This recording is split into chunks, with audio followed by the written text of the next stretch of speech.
విరామం తర్వాత సఖీ కార్యక్రమానికి స్వాగతం. సఖలు, నాకు పాస్పోర్ట్ కార్యాలయం ముందు కనిపించిన స్త్రీలు చిత్తూరు, తూర్పుగోదావరి, శ్రీకాకుళం, హైదరాబాద్ ప్రాంతాలకి చెందిన వాళ్ళండి. ఈ స్త్రీలలో ఏ కొద్ది మందికో హిందీ భాష వస్తుంది. మిగిలిన వాళ్ళకి తెలుగు తప్ప మరో భాష రాదు. వాళ్లలో చాలా మంది హైదరాబాద్ నగరాన్ని మొదటిసారిగా చూస్తున్నారట. నాకు చాలా ఆశ్చర్యం వేసింది. భాష తెలియకుండా, చదువు రాకుండా దేశంగాని దేశంలో వీళ్ళు ఎట్లా బతకగలుగుతారు అని. ఇంత ధైర్యం వీళ్ళకి ఎక్కడి నుంచి వచ్చింది? ఆ దేశాల్లో ఏమైనా జరిగితే వీళ్ళకి దిక్కెవరు? ఇలా అనేక సందేహాలు కలిగాయి నాకు. ఇప్పటి వరకు పెద్ద చదువులు చదువుకుని ఉన్నత ఉద్యోగాలు చేసేందుకు విదేశాలకు వెళ్తున్నారంతా అనుకునేదాన్ని. కానీ ఇలా పెద్దగా చదువు సంధ్యలు లేని స్త్రీలు కూడా ఒంటరిగా విదేశాలకు వెళ్తున్నారని ఇప్పుడే తెలిసింది. ముందైతే కార్యక్రమం చూసేయండి, ఆ తర్వాత మరికొన్ని విషయాలు తెలుసుకుందాం.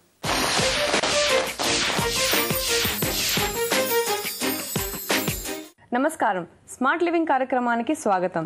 సఖులు, మనం రోజువారీ తినే బ్రేక్ఫాస్ట్ లో కన్నా చిరుధాన్యాల్లో పోషక విలువలు ఎక్కువ ఉన్నాయని అంటున్నారు.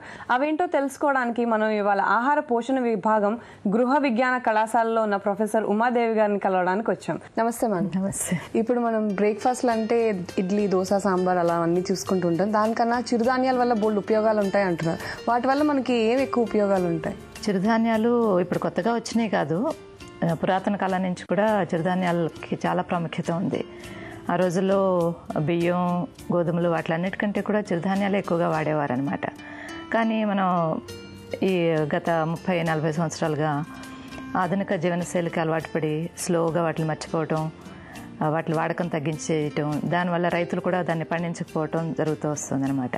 చిరుధాన్యాల్లో మామూలుగా మనం తీసుకునే బియ్యం, గోధుమలు వీటిలో ఉండే పోషకాలు అన్నీ ఉంటాయి.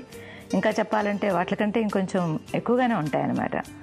ముఖ్యంగా బియ్యంతో కంపేర్ చేస్తే మాంసకృతులు అనేవి 2 ఉంటాయి, గోధుమలతో సమానంగా ఉంటాయి. అంటే 10-12 గ్రాముల వరకు మాంసకృతులు అందుతాయి అన్నమాట.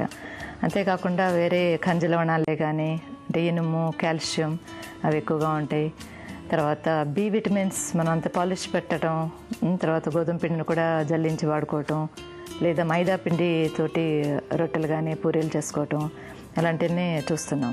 వీటిలన్నిటితో కంపేర్ చేస్తే మనకి చిరుధాన్యాల్లో మంచి బి విటమిన్స్, ముఖ్యంగా థైమిన్, రైబోఫ్లేవిన్, నైసిన్ అనే బి విటమిన్స్ బాగా లభిస్తాయి. ఎందుకంటే వాటిలో మనం పొట్టు తీయం. చిరుధాన్యాలు అని ఇంతవరకు చెప్పుకున్నాం కదా మేడం. ఇప్పుడు అసలు చిరుధాన్యాలు అంటే కరెక్ట్గా అసలు ఏంటి, వాటిలో ఏమి ఇంక్లూడ్ చేస్తాం? చిరుధాన్యాలు అంటే అవి కూడా ఒక రకమైన ధాన్యాలే, కాకపోతే ఇవి చిన్న సైజులో ఉంటాయి కాబట్టి వాటిని చిరుధాన్యాలు అంటాము. తర్వాత తృణధాన్యాలను కూడా అంటారు. జనాలు ఎలా ఉందంటే చిన్న ధాన్యం, తర్వాత రుచి మామూలుగా మన వరి, గోధుమలాగా అంత రుచిగా ఉండవన్నట్టుగా వాటిని కొంచెం చిన్న చూపే చూశారనమాట. అట్లా వీటిలో ఏంటంటే ముఖ్యంగా జొన్నలు, రాగులు, సజ్జలు, కొర్రలు, సామలు, అరికలు, వరిగలు, ఇట్లా చెప్పుకుంటూ పోతే చాలా రకాల చిరుధాన్యాలు ఉన్నాయి. ఇప్పుడు మేడం, చిరుధాన్యాల్లో మాంసకృతులు ఎక్కువగా ఉంటాయి అన్నారు కదా, వాటికి మనం మామూలుగా తీసుకునే బ్రేక్ఫాస్ట్కి ఏమంత తేడా ఉంటుంది? మామూలుగా తీసుకునే బ్రేక్ఫాస్ట్ అంటే ఒకవేళ అన్నంతో పులిహోర చేసుకోవటం కానీ, లేకపోతే గోధుమ రొట్టెలు చేసుకోవటం, వీటిలో కూడా మాంసకృతులు వస్తుంది. కానీ చిరుధాన్యాల్లో కొంచెం అంటే బియ్యం కంటే ఎక్కువగా మాంసకృతులు ఉన్నాయన్నమాట. దానివల్ల ఏంటంటే కొంచెం తక్కువ ధరలో అయినా సరే మనకు మాంసకృతులు ఎక్కువగా లభించే అవకాశం ఉంటుంది. అదొకటి. తర్వాత చిన్నపిల్లలకి కొంచెం అంటే ముందుగా ఇట్లా 6 months తర్వాత అన్నప్రాసన చేసిన తర్వాత కొంచెం ఎక్కువ జావులు అలాంటివి పెడుతుంటారు, సాఫ్ట్గా ఉండే. దానికంతా ఏంటంటే ఈ చిరుధాన్యాలని, రాగులు కానీ, సజ్జలు కానీ, జొన్నలు ఇలాంటి మొలకలు తెప్పించి వాటిని తర్వాత కొంచెం ఆరబెట్టి పిండి చేసుకోవటం వల్ల ఏంటంటే వాటిలో ఉండే మాంసకృతులు బాగా ఉపయోగపడతాయి అన్నమాట. అదే రకంగా అంటే మనం బియ్యంతో అయితే కనుక పాలిష్ చేసిన బియ్యమే ఈ రోజుల్లో కొంచెం వేయించి పొడి చేసుకుని పెడుతున్నారు. కానీ జొన్నలు, సజ్జలు ఇలాంటివి అయితే మొత్తం హోల్ గ్రెయిన్ని వాడుకోవచ్చు అనమాట. దానివల్ల ఏంటంటే కొంచెం మంచి పూర్తి మాంసకృతులు రావడానికి అవకాశం ఉంది. తర్వాత పరిమాణంలో కూడా మాంసకృతులు ఎక్కువగా ఉంటాయి బియ్యం కంటేను. ఓకే. ఇప్పుడు ఈ చిరుధాన్యాలని మనం తీసుకునే ఆహారంలో ఎలా ఇంక్లూడ్ చేసుకోవచ్చు? మనం తీసుకునే ప్రతి ఆహారం చిరుధాన్యాలతో చేసుకోవచ్చు. ఉదాహరణకి మనం పొద్దున్నే బ్రేక్ఫాస్ట్ అనగానే ఏ రొట్టెలు, లేకపోతే ఇడ్లీనో, దోశ, ఉప్మా, లేకపోతే పొంగలి ఇలాంటివి తయారు చేసుకుంటూ ఉంటాం. చిరుధాన్యాలు జొన్నల్లో కానీ, రాగులతో కానీ, సజ్జలతో కానీ, కొర్రలు వీటిలన్నిటితో కూడా రొట్టెలు తయారు చేసుకోవచ్చు.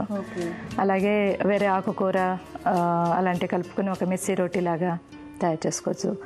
బ్రేక్ఫాస్ట్లో జొన్న రవ్వతోటి ఇడ్లీ తయారు చేసుకోవచ్చు. అంటే జస్ట్ లైక్ మనం మినపప్పు మనం ఎప్పుడు చేసుకునే అవే ఇడ్లీ అన్ని మనం బియ్యం రవ్వ కలపకుండా జొన్న రవ్వ కలుపుతాం, లేదా కొర్ర రవ్వ కలపచ్చు, అరికి రవ్వ, సామరవ్వ, ఏ రవ్వ అయినా సరే ఇట్లా చిరుధాన్యాలతో చేసిన రవ్వని కలిపి ఇడ్లీలు తయారు చేసుకోవచ్చు. అట్లాగే మినపప్పుతో పాటు జొన్నలు నానబెట్టి లేదా రాగులు నానబెట్టి కూరలు నానబెట్టి వాటిని రుబ్బుకుని దోశలాగా తయారు చేసుకోవచ్చు. అట్లాగే రవ్వతోటి ఉప్మా కానీ కిచిడి కానీ పొంగల్లాగా లేదా పులిహోరలాగా అలా కూడా తయారు చేసుకోవచ్చు. ఇప్పుడు మేడం ఈ చిరుధాన్యాలు తీసుకోవడం వల్ల ఏ టైంలో తీసుకుంటే బాగుంటుంది, వాటి పోషక విలువలు ఎలా అందుతాయి? ఉదయం అల్పాహారంగాను తీసుకోవచ్చు, లేదా 10 అంటే మధ్యలో భోజనానికి ఉదయం బ్రేక్ఫాస్ట్కి మధ్యలో ఏదైనా పారేజ్ లాగా జావలాగా కానీ ఏదైనా స్నాక్ ఐటెం లాగా కూడా తీసుకోవచ్చు. తర్వాత మధ్యాహ్నం భోజనంలో తీసుకోవచ్చు. పురాతన కాలం నుంచి మనకి ఇట్లా జొన్న అన్నం, తర్వాత కొర్ర అన్నం, సామలతో అన్నం చేసుకోవటం ఇవన్నీ పరిపాటే. తర్వాత అట్లాగే జొన్న రొట్టెలు తయారు చేసుకోవటం, రాగి రొట్టెలు అలా తయారు చేసుకోవచ్చు. కానీ ఇప్పుడు కూడా మనం అదే రకంగా తీసుకోవచ్చు. సో మేడం, ఇప్పుడు బ్రేక్ఫాస్ట్లో ఈ చిరుధాన్యాలు తీసుకోవడం వల్ల ఎలాంటి ఉపయోగాలు ఉన్నాయి? మా సగుల కోసం మీరు ఎలాంటి సలహాలు ఇస్తారు? సకులందరికీ నా సలహా ఏంటంటే, ప్రతిరోజు మనం చాలా రకాల బ్రేక్ఫాస్ట్ ఐటమ్స్ వాడుతుంటాం. ముఖ్యంగా మోడర్న్ ఇట్లా కార్న్ఫ్లేక్స్ అని, తర్వాత బ్రెడ్ ఎక్కువగా వాడుతుంటారు. వీటి స్థాయిలోనే మనకి ఇప్పుడు చిరుధాన్యాలతో కూడా బ్రెడ్ లభ్యంగా ఉంది. మల్టీగ్రెయిన్ బ్రెడ్ అని, లేకపోతే రాగి బ్రెడ్ అని, జొన్న బ్రెడ్ అని, సజ్జతో తయారు చేసిన బ్రెడ్ అని, అలాగే చిరుధాన్యాలతో సేమియాలు, నూడిల్స్, పాస్తా ఇవి కూడా అవైలబుల్గా ఉన్నాయన్నమాట. ఇటువంటివే కాకుండా ప్రతిసారి మనం అటువంటి మోడర్న్ ఫుడ్ మీద ఆధారపడాల్సిన అవసరం లేదు. నార్మల్గా చేసుకునే దోశలు, ఇడ్లీలు, తర్వాత ఉప్మా ఇవన్నీ కూడా మనం చిరుధాన్యాలతో చేసుకోవచ్చు. మనం తీసుకున్న ఆహారం ఎక్కువసేపు మనకి ఉపయోగపడుతుంది. దీనివల్ల ఏంటంటే తొందరగా ఆకలి కాదు, తర్వాత సూక్ష్మ పోషకాలన్నీ కూడా బాగా లభ్యమవుతుంటాయి. ముఖ్యంగా ఇనుము, కాల్షియం, తర్వాత జింక్ ఇటువంటివి, తర్వాత మనకి ఆహారంలో లోపిస్తున్న బి కాంప్లెక్స్ వైటమిన్స్, ముఖ్యంగా థైమిన్, రైబోఫ్లేవిన్, నైసిన్ అనే బి కాంప్లెక్స్ వైటమిన్స్, తర్వాత ఫోలిక్ యాసిడ్ అనే విటమిన్, ముఖ్యంగా గర్భిణీ స్త్రీలకి అవసరమైన ఫోలిక్ యాసిడ్ సజ్జల్లో ఉంటుందన్నమాట. అంతేకాకుండా చిరుధాన్యాల్లో పై పొరల్లో ఉండే ఫైటోకెమికల్స్ కూడా మనకి శరీరానికి ప్రొటెక్షన్ ఇచ్చి ఒక విధంగా రోగనిరోధక శక్తిని పెంచుతుంది. అంతేకాకుండా క్యాన్సర్ నివారణగా కూడా ఉపయోగపడుతుంది అనమాట. చిరుధాన్యాల గురించి, వాటిలోని పోషక విలువల గురించి మా సకులందరికీ చాలా బాగా వివరించారు మేడం. ధన్యవాదాలు.